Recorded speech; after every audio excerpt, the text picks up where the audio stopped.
Hi అండి.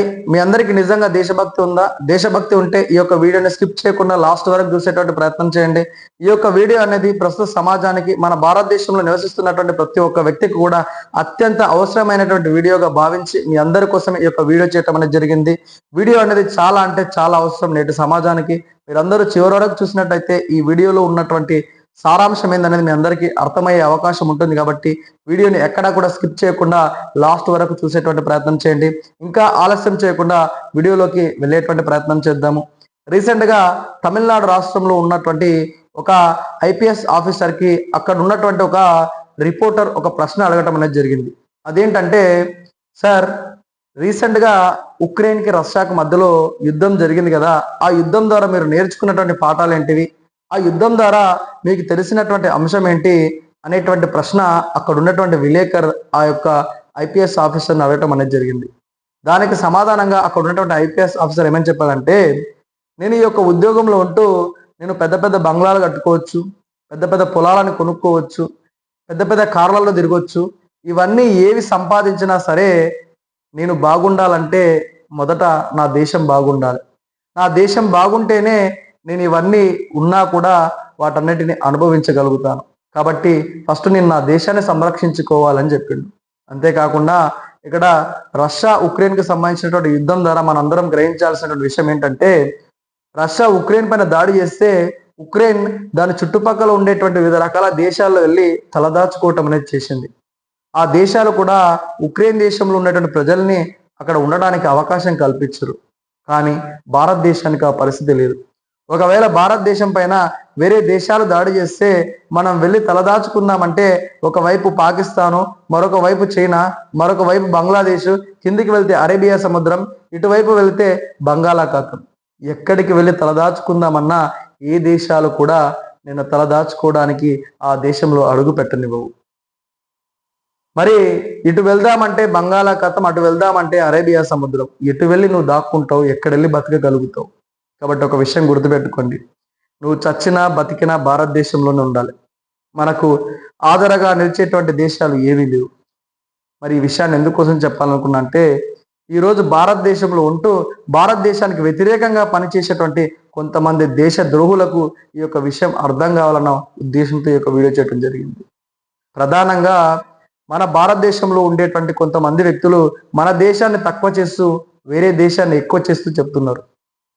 వాళ్ళు ఏమంటారంటే, అమెరికా కావచ్చు, ఆస్ట్రేలియా కావచ్చు, న్యూజిలాండ్ కావచ్చు, ఈ దేశాలన్నీ కూడా ఆర్థికంగా అభివృద్ధి చెందుతుంటే, ఆ దేశాలన్నీ కూడా టెక్నాలజీలో ముందుకు పోతుంటే, భారతదేశం మాత్రం ఇప్పటికీ కులాలు మతాలు అనేటువంటి మత విద్వేషాలను రెచ్చగొడుతూ ఇంకా అణగారిపోతున్నారే అని భారతదేశాన్ని తక్కువ చేసి చెప్తున్నారు.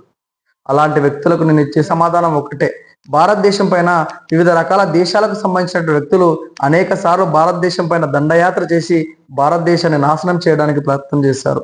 ఆనాడు మహమ్మద్ గజనీ అనేటువంటి వ్యక్తి భారతదేశంలో ఉండేటువంటి హిందూ దేవాలయాల పైన దాడి చేసి హిందూ దేవాలయాలు ఉన్నటువంటి బంగారాన్ని, వజ్ర వైడూర్యాలని ఎత్తుకుపోవటం అనేది చేశాడు.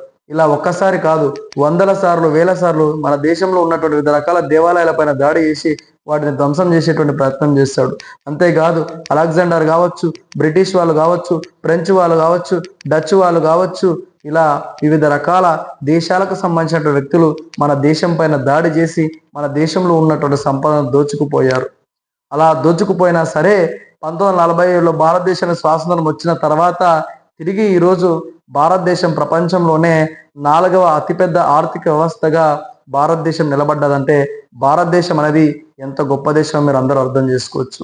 ఒకవేళ ఈరోజు భారతదేశం ఉన్నటువంటి పరిస్థితులలో వేరే దేశం ఉంటే ఖచ్చితంగా ఆ దేశం అనేది ఈ రోజు ప్రపంచ పటంలో ఉండేది కాదు. ఖచ్చితంగా కరువు కోరలలో మిగిలి ప్రపంచ దేశంలో ఏదో ఒక దేశానికి అమ్ముడు పోయేది. కానీ భారతదేశం ఇంత స్టాండర్డ్గా నిలబడ్డదంటే అది భారతదేశంలో ఒక గొప్పతనం. బట్టి ఏ విషయంలో అయినా సరే కానీ మనం మన దేశాన్ని తక్కువ చేసుకునేటువంటి ప్రయత్నం చేయొద్దు. ఎవరైనా మన దేశాన్ని కించపరిచే ప్రయత్నం చేస్తే వాళ్ళని హెచ్చరించాలి. అవసరమైతే వాళ్ళని మన దేశం నుంచి వెళ్ళగొట్టే ప్రయత్నం చేయాలి.